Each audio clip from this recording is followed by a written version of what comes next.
many of you have done this before? Okay, all right. But it's been a while. It's been a while. All right.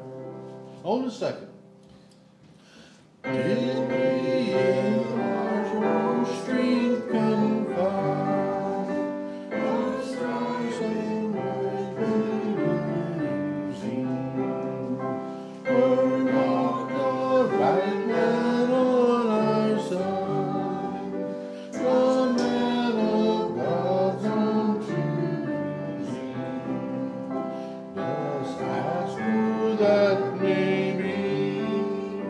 Christ Jesus, it is He. Lord, Son of His name. From age to age the same. And He must win the battle.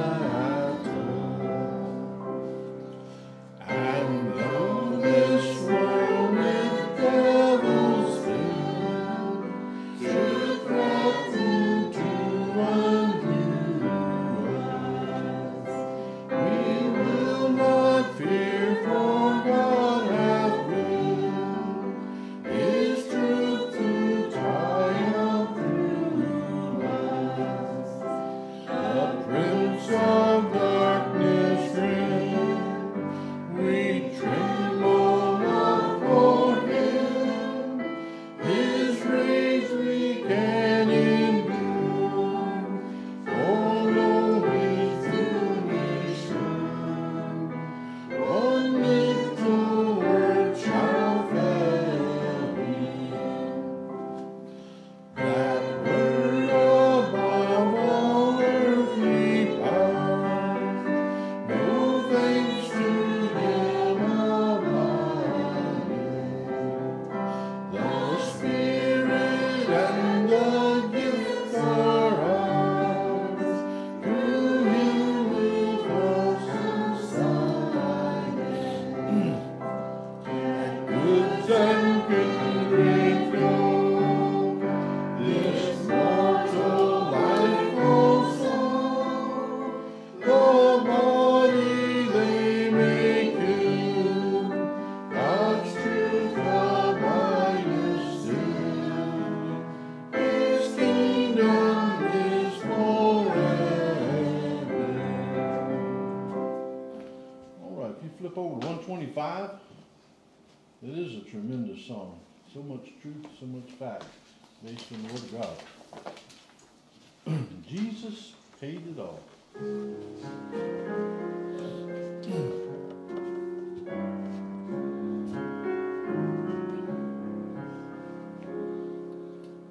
I hear the Savior sing, thy strength indeed is small. Child of weakness, watch and pray, find in me an all in all.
All right, you may be seated. I was a little ahead. I was thinking you was already finished.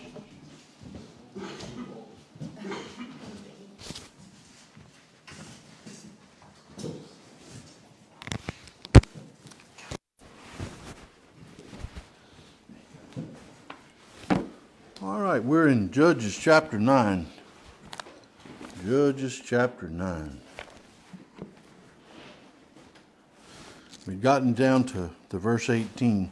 I think I'd been talking about we having been delivered out of the hand of oppressors. I'm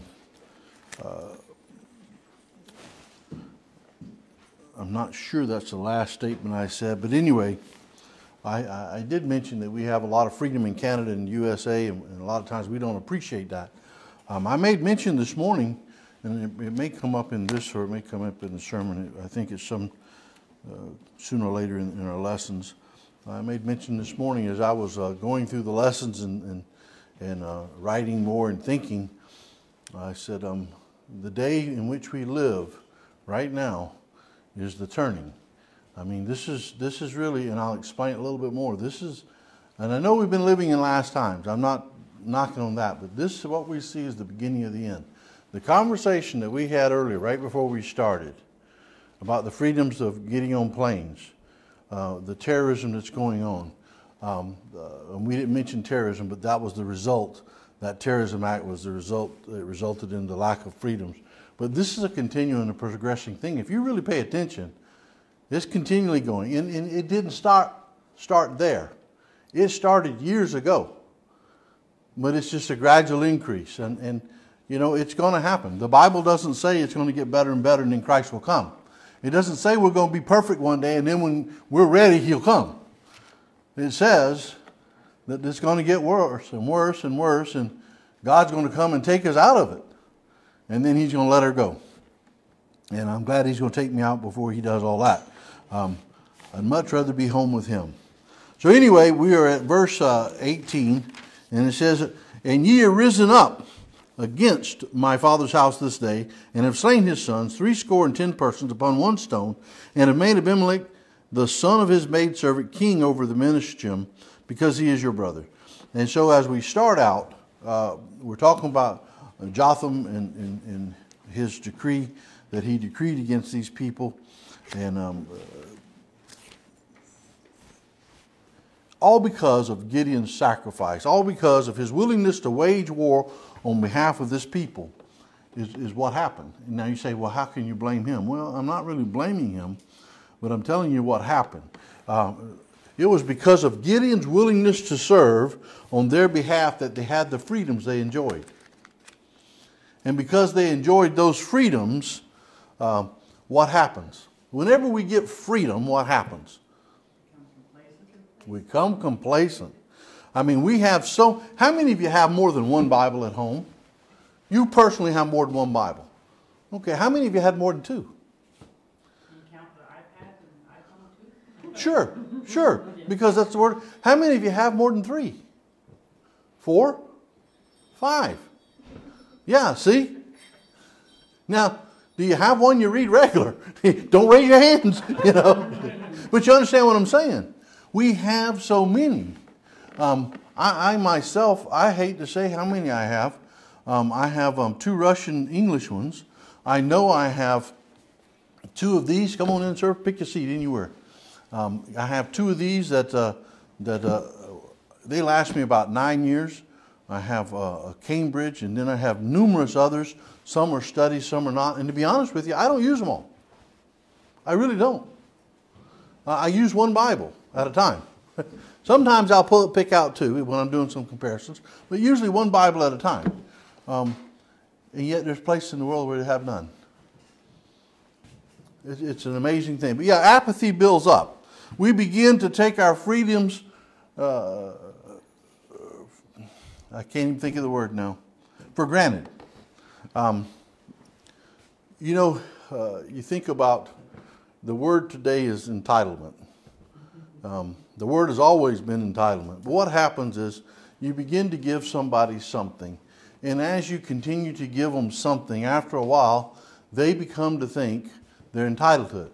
And I'm going to give you, and this is tongue-in-cheek, this just crossed my mind, so it may hit and come back and bite me, but I'm going to give you a picture of entitlement, I think. Children. Children. Because when they come up, they haven't had to work for anything. It's been given to them all their lives. And then, and I'm going back to my life. I can remember if my dad had something, it was mine and his. Dad one day told me, he said, "That's not yours, that's mine."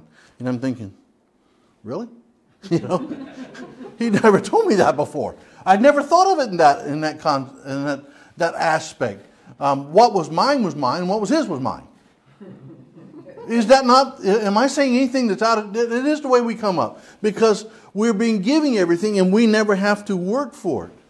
And I honestly believe that's what happened in our society. We want the best for our kids, so we give them these things. And really, here's what we tell them. And I'm sorry, this is a little bit upsetting to me at times, but here's what we tell them. It says, you know what? Enjoy your youth while you can. And here's what we do. When we make that statement, we don't want them to work. We want them to enjoy their youth, and they learn to party. They learn to be lazy and enjoy the things of life without earning the right to enjoy them. That's what they do. And so what we have trained is we've trained up a child in the way he should go. And the way that training has led them is in a life of leisure, luxury, and partying. Colleges nowadays are a huge party. That's what they are. I have firsthand knowledge on that. Not that my college was, but I have people that I know about that went to them and the description of what they said. So anyway, that was the rabbit trail. But anyway, they were enjoying something. They had begun to enjoy this freedom that he had sacrificed, and he was willing to wage war on their behalf. Because of their yoke of oppression, he had done this. Because they had a need, he had done this. And that oppression, the people that was oppressing them were removed, and their prosperity returns. So they begin to enjoy the good times. And this is what has happened to him. Those people forgot about the Midianites. They forgot about the Amalekites. They forgot about what the children of the West had done to them. They forgot about his sacrifices to get. And now, does anybody remember?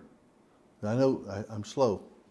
Does anybody remember their condition when he raised up and started waging war? What kind of condition Israel was in? Hiding. They were hiding. Why were they hiding? Yeah, but how were they doing that? They were destroying their crops. They were driving their camels, their cattle, and all. They were just feeding across the people. They would steal what they wanted. They were just abusing them. They were, the Bible says, impoverishing them. They were starving them to death, starving them out, basically. So the people had to take what they could. They hid, they run, they escaped. And even Gideon at that point was threshing his wheat in hiding. So nobody could see. Sounds very contemporary. Yeah. But you understand what's happening. And now they don't care. All that's gone. We've forgotten all that. We've forgotten the bad times. We're enjoying the good times. We've forgotten what they've done. This is really not unusual. I had a teacher once said, he said, we are always in our faith one step from apostasy. What does that mean? As soon as you, slippery slope, as soon as you start to fall apart in one area, it's the downhill slope and away you go. Sure. And that also means not only do we have to guard our own life, our own hearts, and our own faith, but we have to pass it on. If we don't pass it on, our children will grow up not knowing God. They'll know of Him, but they won't know Him. And then their children, our grandchildren, will grow up totally alienated from God. Now, how long does that take? Till you're about 60. Then you start growing that third generation. So, they grew strong, they grew fat, they grew forgetful. Enough time had passed that the men that fought with Gideon and those that had been had seen what had gone on, that they had passed away, and very few, if any, were left that understood this. And that's the way of men. That's the way it is. With each passing generation, there is a fading away of the facts that once were. You know what amazes me? And this again is another rabbit trail. It amazes me, and I hope nobody holds this because I'm not trying to offend you, but I don't hold to it. It amazes me, the new flat earth theory. I'm serious. I don't know if you've followed that. There is a big surge now in people that believe that the earth is flat. Well, they took a picture from outer space, and it's round, you know. I don't know. But it is. It's a very big thing. And so this is the younger generation again. You've not heard this? Oh, yeah. This has been going on for several years now. It's interesting. But there's more. There's all sorts of things. I won't get into them. So anyway, let me get back to where I was.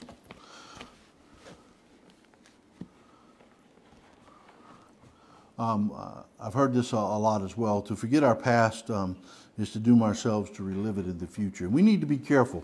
We need to be careful that as the adults, as the parents, as the leaders in the society, that we pass on our faith in God, that we make sure that we instill this in our children and that people see us live our faith. Because if they don't see that, they don't see God.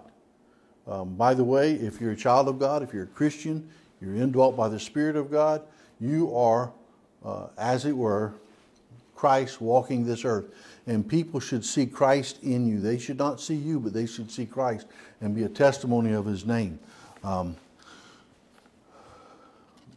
We can't stop them from making the mistakes.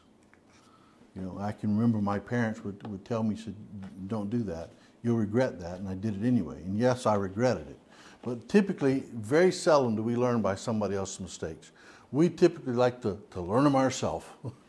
Well, yeah, we shouldn't probably, but we do. I'm going to kind of leave this on and go to the next verse, but as I do, I just want to say this. If I could pass on one piece of advice for any person about learning from mistakes and things, it'd be learn from the positive and the negative. I've made often mention of this with people in the ministry and with people in general. I have learned more from the negative than I have from positive. I think I told you last week that when I go to build something with wood and I do something, I make mistakes. And every mistake is an opportunity to learn. I mean, because I did this, I won't do that again, you know, so it's constant. So learn from the positive and the negative in life, and both will teach you valuable lessons. I've been in ministries, I've been around ministries of different people, and I have learned things, very valuable lessons of things they've done in the negative. And I said, you know what, I really don't want to do that because I got to see the outcome. They didn't do it, you know, to cause problems, but they did something and they said, oh, this didn't work out. I need to, you know, and so I learned from that. And we can do that too. And another, this is a positive effect of the negative. You will remember the negative a lot longer than you'll remember the positive. In other words, if you learn a lesson from the negative, it doesn't go very quick. It sinks in, and you know, I don't want to do that again.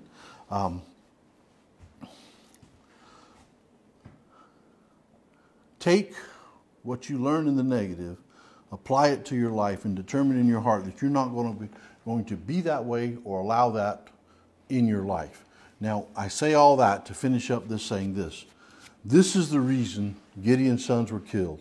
Abimelech did not take the negative and turn it into a positive. He did not learn from those things. What he did was allow anger to build, resentment, entitlement. I'm entitled to more than this. And because of that, he ended up committing murder. 70 murders all at once. 19 says then, if then ye have dealt truly and sincerely with Jerubbaal and with his house this day, then rejoice in Abimelech, and let him also rejoice in you.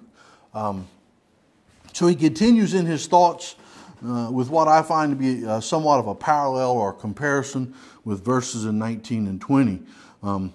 if ye then, versus but if not. In other words, if you look at the start of 19, it says, if ye then have dealt truly, but if not, in verse 20, so I look at that as like a parallel. There are two subjective clauses that stand in opposition to one another, is what it really is, if you define it in English.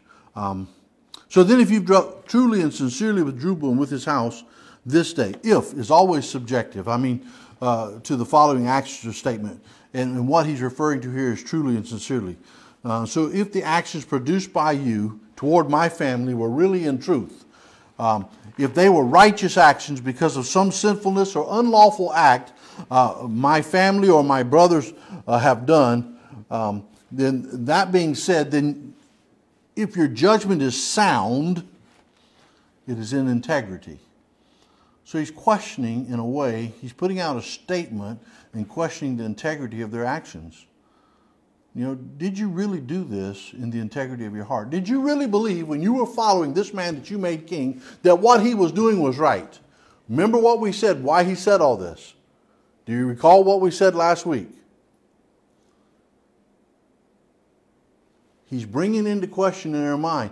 In every crowd, people follow along, they go after what's going on, and sooner or later something happens that they don't agree with, and that guilt comes up. And so what he's doing, he's pricking their heart. He's starting something in there. And we'll get to that in a few minutes, but he is beginning to work in their hearts. He is making them question, did I really do this? Do I really believe in what this king is doing? Should I be following after this person? Have you ever been in that position? I can remember being in a group of boys and all of them wanting to do one thing. Actually, there was only one that was leading, but all of them went right to it. And while I didn't want to do it, I followed. And I regretted that and have regretted that since this day. I mean, it's not that it's any big mar, but it caused my father and my mother hurt. It caused me some pain as well, because there was some punishment attached to it. All because I followed after somebody else, knowing what I was doing I should not do. That's human nature. We tend to go with the crowd. He understood that, and he's pricking their heart. I think sometimes we feel like maybe he's a little unfair in his statement, but I think he's pointing out some things that would be very glaring problems in the actions of Abimelech. And of course, there was some collusion in between those men that were following him and in the murdering of his brothers. So he's questioning them. What is the question? You've read what I said now. Let's get it down to a nutshell. What is actually the question? If he asks you if you've done it in integrity, what's the question? Is it something moral or justified? Is it moral? Is it just? According to the Word of God, is it righteous? Is it lawful?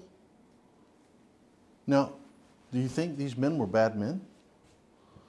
In your mind, do you think the men of Shechem were bad men? What do we normally find in groups of men in cities and things? Just normal people, right? You got good ones, you got bad ones. Most of them, I think, most men are fairly moral. Maybe that's not correct, but I think most men have a sense of morality.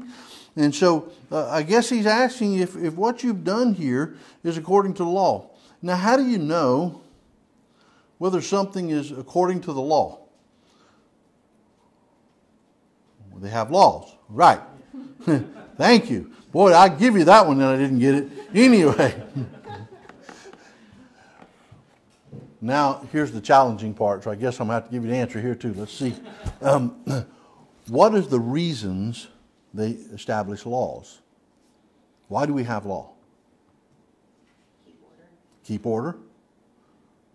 What is order? In a society, what is order? What does it produce? Peace. All those are part of something else. I'm hunting for another word. Thank you. Laws give a guideline for people to follow. And when everybody follows that guideline, you have unity, you have peace, and you have stability. So if he's asking if it's law, he said, you could say he's asking, do you think what you've done is going to produce stability in our society? Do you think this is a good thing? Do you think it was a good thing? I don't think it was a good thing at all. I think what we have is we have somebody now who has, what he has done is going to create more problems. The law allows us to know what's acceptable and unacceptable. The law also, when it is enforced, it will remove the blemishes, the problems in society, those that are unsocial, and it removes them out of it. It tries to promote healthy growth. That's the whole idea of good law.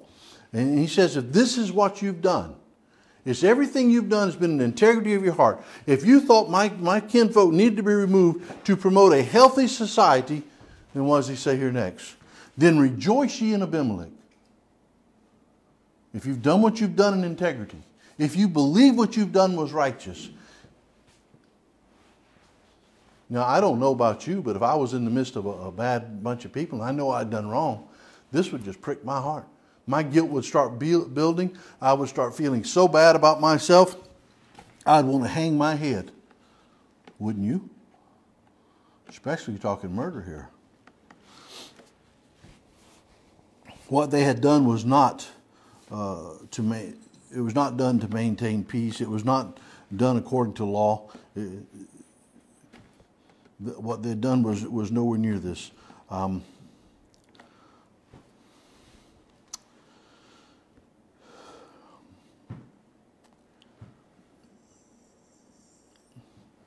What kind of leader do you want to rule over you? What's your idea of a good leader? Somebody? I was going to say God. He's the only one that's perfect and impartial. I await the day. I look forward to the theocracy. I really do. Because I know everything will be perfect. And matter of fact, it's going to be a lot easier for me at that point because he's going to give me a new heart, new body. I'm not going to have all the struggles I have now. So I praise the Lord for that. But yeah, theocracy. So really what you're saying is a good government, a good ruler, a good a law to rule over us is something that's going to have the character of God behind it. The Word of God makes a good one. And by the way, you're not in this world, you're not of this world, you're just passing through basically. I guess I should say you're not of, you're in. You should not be a part. You have a different set of rules. You have a different set of laws to abide by. We have a higher calling. But anyway, we want a righteous ruler. And if you have a righteous ruler, we would be willing to stand behind that ruler. We'd be willing to take a part. I think that's important to understand. When we have those that rule in righteousness, those that rule as they're supposed to, the wicked in the land are suppressed. The righteous at that point are able to flourish. This promotes a good and equal opportunity for all to prosper and live. But we don't have that. You look around, you don't have that today. And I'm going to speak, because I'm not Canadian, I'm going to speak from the American mindset and say, let me just say, we don't have that today in our country.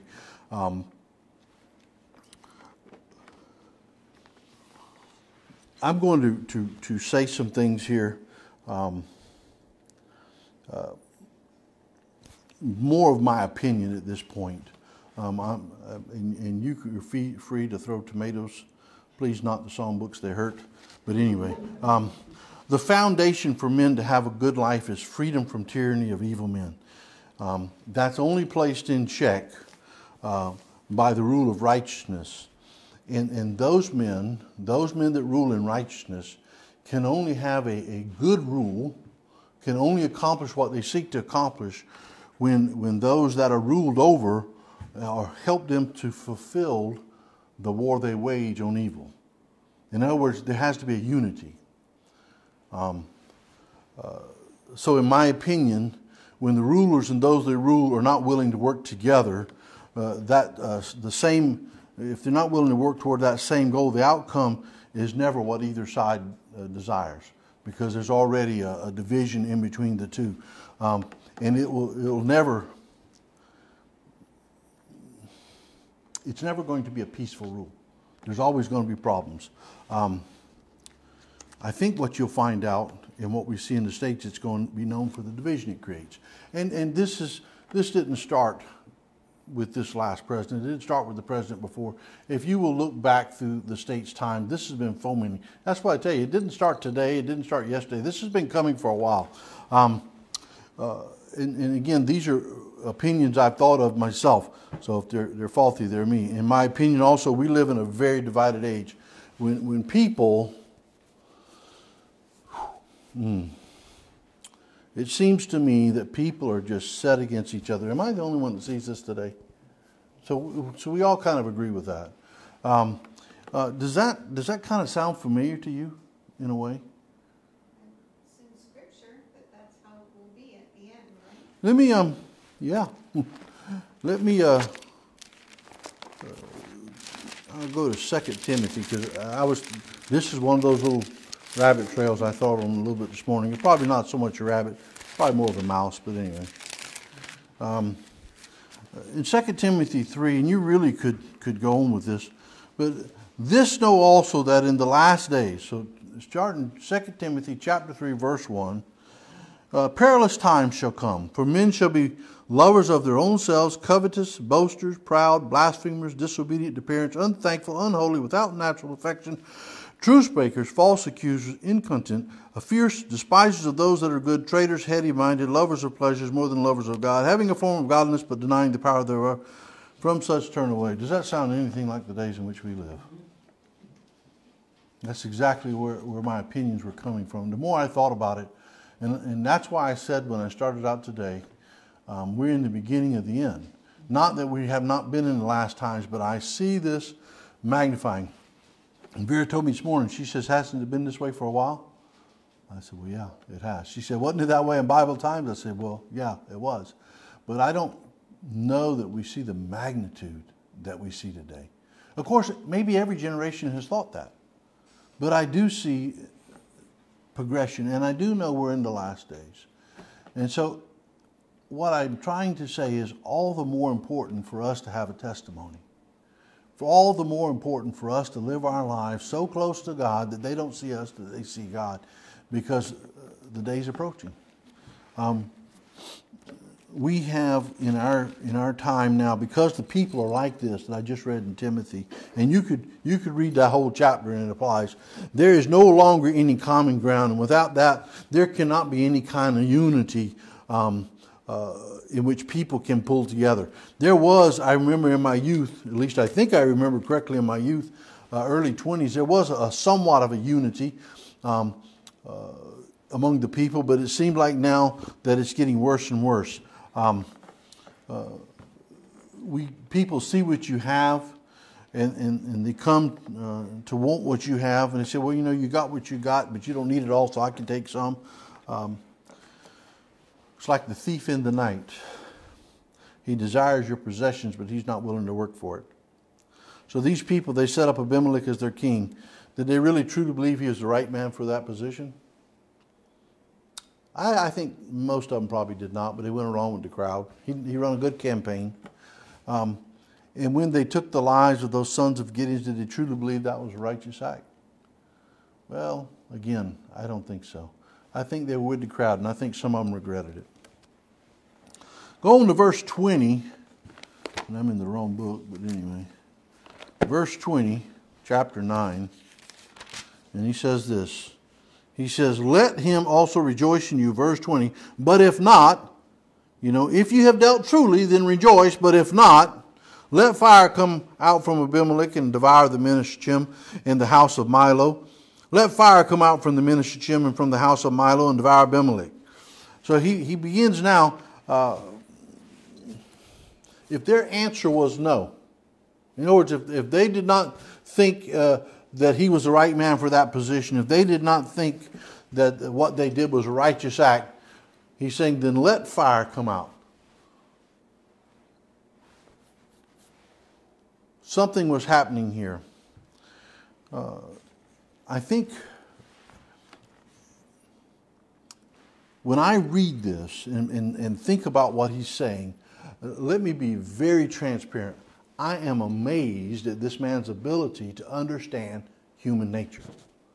Think about what he just said. He says that if their answer is no, then the outcome would be inevitable. If you did not do what you did in righteousness, if you don't think he was the right man, I know the outcome.